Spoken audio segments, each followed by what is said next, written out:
અને આને ઝડપી કેસ ચાલે અને ઝડપી આને ફાંસીની સજા મળે એવી અમારી માંગણી છે। અને આવતી મુદતે સમાજના મોટી સંખ્યામાં આગેવાનો અને સમાજ મારો હાજર રહેશે અને આની અમે તાત્કાલિક 3 મહિનામાં કે 6 મહિનામાં કેસ પૂરો થાય એવી અમે માંગણી કરવાના છીએ। ભાવનગરનો ચકચારી કેસ એટલે શૈલેષ ખાંભલાનો કેસ।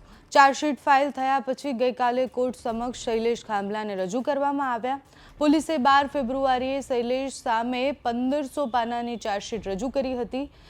3 મહિના પહેલા એસીએફ શૈલેષ ખાંભલાએ પોતાની પત્ની નૈનાબેન સાથે જ એમની દીકરી અને દીકરાને ક્રૂરતાથી મારી નાખ્યા, જેમાં 6 નવેમ્બર 2025ના રોજ ગુમની ફરિયાદ દાખલ કરવામાં આવી। પોલીસ તપાસ શરૂ થઈ ત્યારબાદ 16 નવેમ્બર 2025ના રોજ ખોદકામ દરમિયાન ત્રણેયના મૃતદેહ મળ્યા। એના પછી પોલીસે તપાસ કરી ત્યારે ખબર પડી કે શૈલેષ ખાંભલાએ જ આ ત્રણેય લોકોને મારી નાખ્યા છે। ત્યારબાદ 18 નવેમ્બર 2025ના રોજ તેને કોર્ટમાં રજૂ કરી 7 દિવસના રિમાન્ડ મંજૂર કરવામાં આવ્યા। જે રિમાન્ડ પૂર્ણ થયા બાદ 25 નવેમ્બર 2025ના રોજ જેલ હવાલે કરવામાં આવ્યો। 12 ફેબ્રુઆરીએ ચાર્જશીટ ફાઇલ થઈ પોલીસે અઢળક પુરાવાઓ ભેગા કર્યા। 1500 પાનાની ચાર્જશીટ ફાઇલ કરી અને હવે આગળની કાર્યવાહી હાથ ધરાવવાની છે। ગઈકાલે ચાર્જશીટ ફાઇલ થયા પછી કોર્ટ સમક્ષ જ્યારે એને રજૂ કરવામાં આવ્યો ત્યારબાદ રબારી સમાજના પ્રમુખે પ્રતિક્રિયા આપી। તેમણે એવું કહ્યું કે આની સામે કડકમાં કડક કાર્યવાહી થવી જોઈએ। રબારી સમાજના પ્રમુખે એવું કહ્યું કે આજે જે રાક્ષસની કોર્ટમાં મુદત હતી એને આગળ જતાં કેવી રીતના લડવું છે, મોટાભાગના વકીલોએ ના પાડી દીધી છે કે કોઈ એનો કેસ નહીં લડે।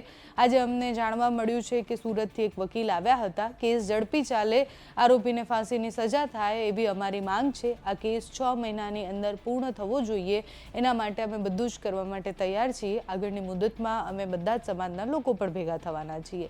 તો પહેલા પ્રમુખે જે કહ્યું તે સાંભળો। ગોવિંદભાઈ મથુરભાઈ આલ રબારી સમાજનો પ્રમુખ છું અને આજે ઓલા રાક્ષસની જે મુદત હતી ફાસ્ટ ટ્રેક કોર્ટમાં એ અમને અગાઉથી ખબર હતી એટલે અમે આજે સમાજના આગેવાનો બધાય ત્યાં પહોંચી ગયા હતા। અને આજે અમને એવું જાણવા મળ્યું કે એના તરફથી સુરતથી રંગલાણિયા વકીલ આજે આવેલા અને અમને ભાવનગર બાર એસોસિએશનનો જે બધા વકીલો છે એનો ખૂબ સહયોગ મળેલ છે।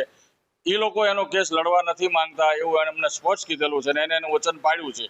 અને એસપી સાહેબ પાંડે સાહેબનો પણ ખૂબ સારો સહયોગ રહ્યો છે અને ખૂબ ઝીણવટભર્યું આમાં કામ કરે છે સાહેબ અને ખૂબ સરાહનીય કામગીરી છે। 90 દિવસ પહેલા એને ચાર્જશીટ એમ કરી દીધું છે અને આને ઝડપી કેસ ચાલે અને ઝડપી આને ફાંસીની સજા મળે એવી અમારી માંગણી છે। અને આવતી મુદતે સમાજના મોટી સંખ્યામાં આગેવાનો અને સમાજ મારો હાજર રહેશે અને આની અમે તાત્કાલિક 3 મહિનામાં કે 6 મહિનામાં કેસ પૂરો થાય એવી અમે માંગણી કરવાના છીએ। શૈલેષ ખાંભલાએ પોતાની પ્રેમિકાને પામવા માટે જે રીતના બર્બરતાથી ક્રૂરતાથી પોતાની પત્ની અને બાળકોને મારી નાખ્યા એના પછી બહુ જ બધા સવાલો થયા।